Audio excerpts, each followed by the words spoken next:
आज मैं यहाँ आपके बीच एक यात्री के रूप में मौजूद हूँ, ना नेता के रूप में, ना किसी और पहचान के साथ।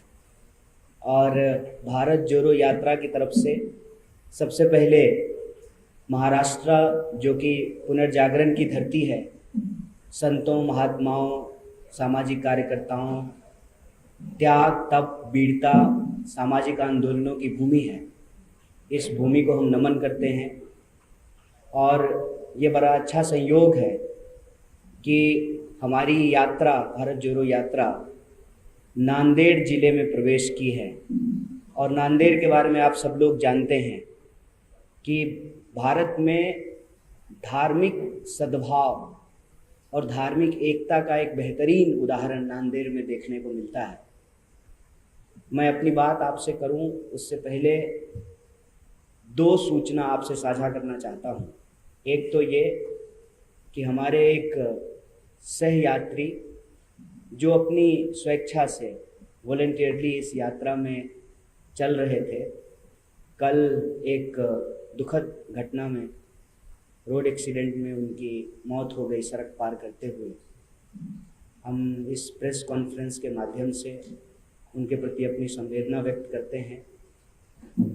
और दूसरी जो सूचना ये है कि आज देश के पहले शिक्षा मंत्री, महान स्वतंत्रता सेनानी, भारत रत्न मौलाना अबुल कलाम आज़ाद साहब की जयंती है।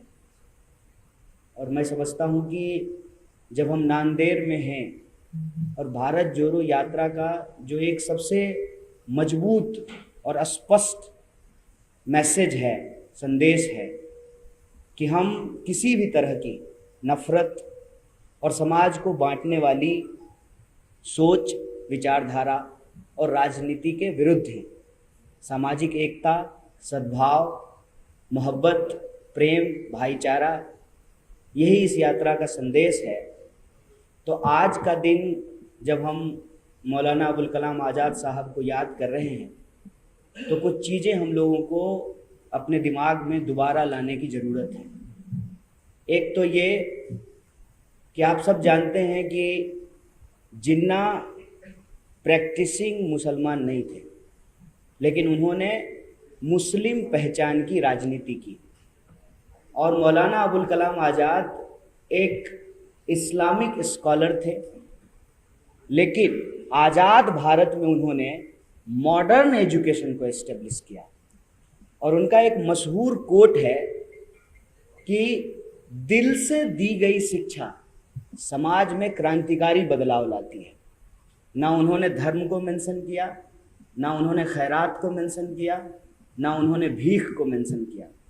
दिल से दी गई शिक्षा मतलब राज्य यदि अपने नागरिकों को शिक्षा एक बुनियादी अधिकार के रूप में प्रदान करती है, तो उससे समाज में क्रांतिकारी बदलाव आता है। और ये धरती है संत तुकाराम जी की, महात्मा फूले की, डॉक्टर बाबा साहब भीमराव अंबेडकर की, छत्रपति शिवाजी महाराज की।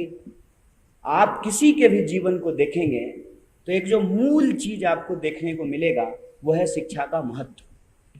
और ये हमारे जीवन में एक क्रांतिकारी बदलाव लेकर आया है।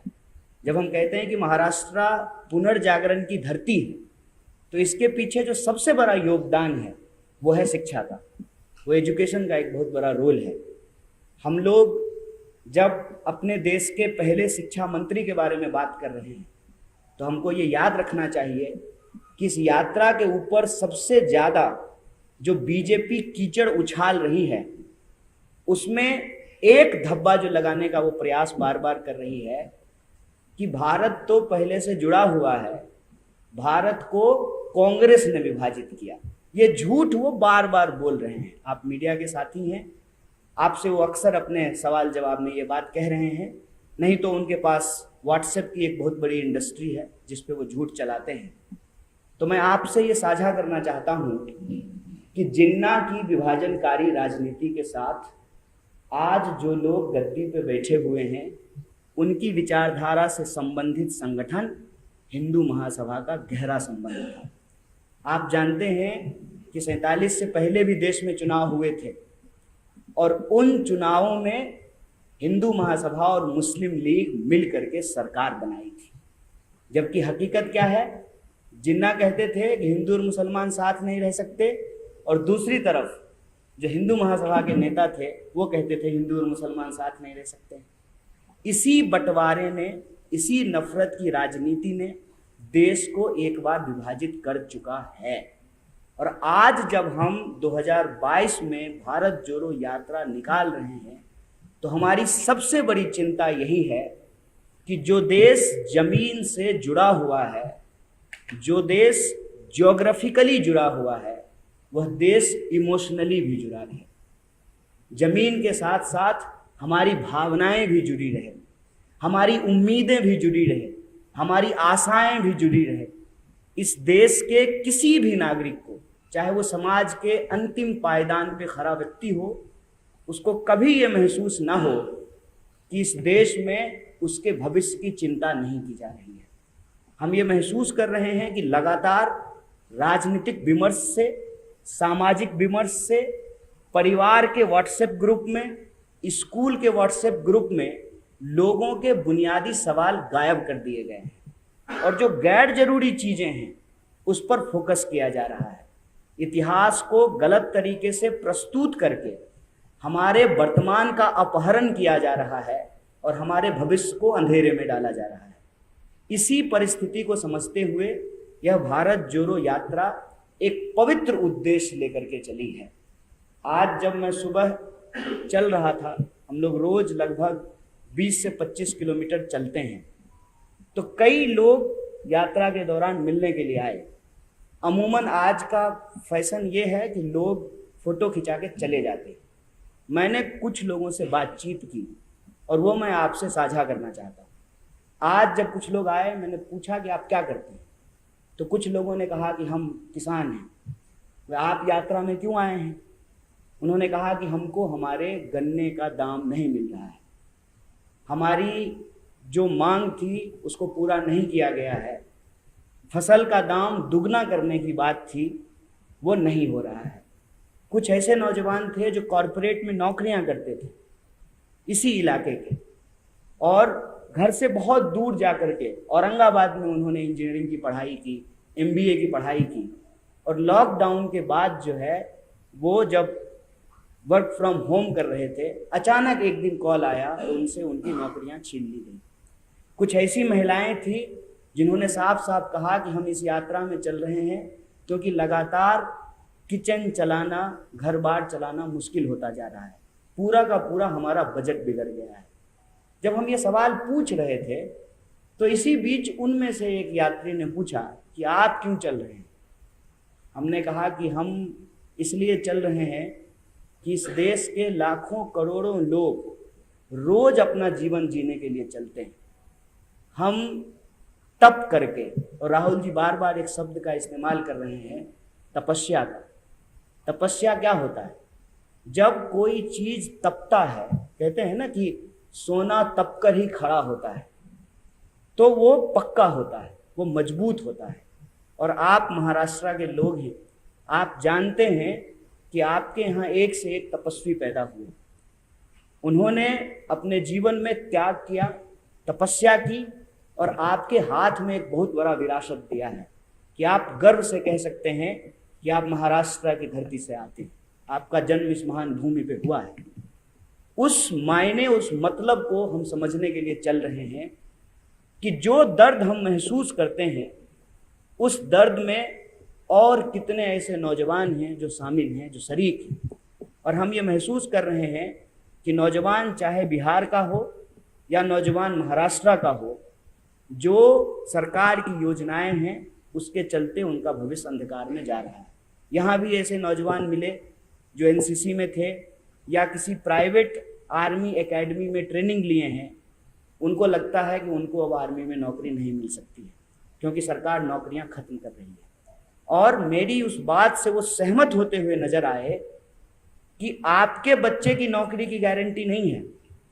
और अमित शाह जी का बेटा BCCI का सेक्रेटरी बन गया है, और वो सेक्रेटरी बना रहे इसलिए कानून में भी परिवर्तन किए जा रहे हैं। और मज़ेदार बात यह है कि प्रधानमंत्री चुनावी रैलियों में खड़ा होकर के परिवारवाद पे भाषण देते हैं। ये जो देश की गंभीर परिस्थिति है, इस परिस्थिति में भारत जोड़ो यात्रा का एकमात्र लक्ष्य है कि अगर समाज में नफरत होगा, अगर समाज में डर होगा, अगर समाज में गुस्सा होगा, तो समाज के लोग आपस में लड़ेंगे। समाज के लोगों को इकट्ठा होकर के गरीबी के खिलाफ लड़ने की ज़रूरत है, छुआछूत के खिलाफ लड़ने की ज़रूरत है, महंगाई के खिलाफ लड़ने की ज़रूरत है, बेरोजगारी के खिलाफ लड़ने की ज़रूरत है। लेकिन समाज अगर पहचान के आधार पर एक दूसरे से लड़ता रहेगा, अगर देश एकजुट नहीं होगा, तो फिर देश प्रगति कैसे करेगा। यही इस यात्रा का लक्ष्य है। और इस यात्रा की सबसे बड़ी खास बात यह है कि जब हम राज्य दर राज्य, कदम दर कदम आगे बढ़ते जा रहे हैं, तो जो बात आपने सुनी होगी, जो बात आपने किताब में पढ़ी होगी, उन बातों को हम अपनी आंखों से देख रहे हैं कि यह देश अलग अलग होते हुए भी कितना एक जैसा है। आपको भाषा अलग मिल सकती है, बोली अलग मिल सकती है। मुझे यहाँ आकर के ही पता चल चुका है कि 200-250 किलोमीटर चलने के बाद ही मराठी में ही परिवर्तन हो गया है। पूरे महाराष्ट्र में एक सी मराठी नहीं बोली जाती। तो आप सोच लीजिए कि जब हम राज्य दर राज्य गुजर रहे हैं, तो कितने तरह के भाषाओं में परिवर्तन देखा।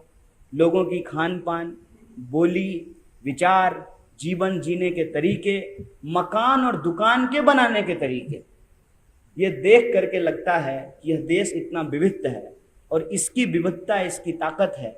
इस ताकत को बचाए रखने के लिए इस देश के जो लोग, प्रेम करने वाले लोग, जिनको इस देश से मोहब्बत है, जिनको ये महसूस होता है कि कहीं ना कहीं उनकी उम्मीदें टूट रही हैं, उनकी आशाओं पे पानी फिर रहा है, उन सब से मैं ये अपील करना चाहता हूँ, ये गुजारिश करना चाहता हूँ कि आप खुद के लिए चलिए, आप अपने मुद्दे के लिए चलिए, आप अपने हाथ में वो मुद्दा लिख करके चलिए।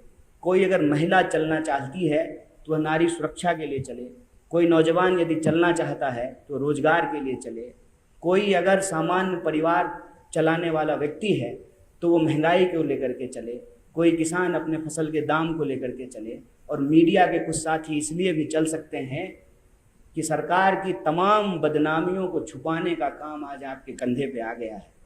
अगर ये काम आप नहीं करेंगे तो आपकी नौकरी भी खतरे में पड़ जाएगी। तो आप अपनी सुरक्षा के लिए चलिए। यह यात्रा देश की यात्रा है। कांग्रेस बस इस यात्रा को ऑर्गेनाइज कर रही है। बार बार लोग ये सवाल पूछ रहे हैं कि बीजेपी को हराना है। बीजेपी को हराने के लिए यात्रा नहीं है, देश को बचाने के लिए और देश को जिताने के लिए यात्रा है।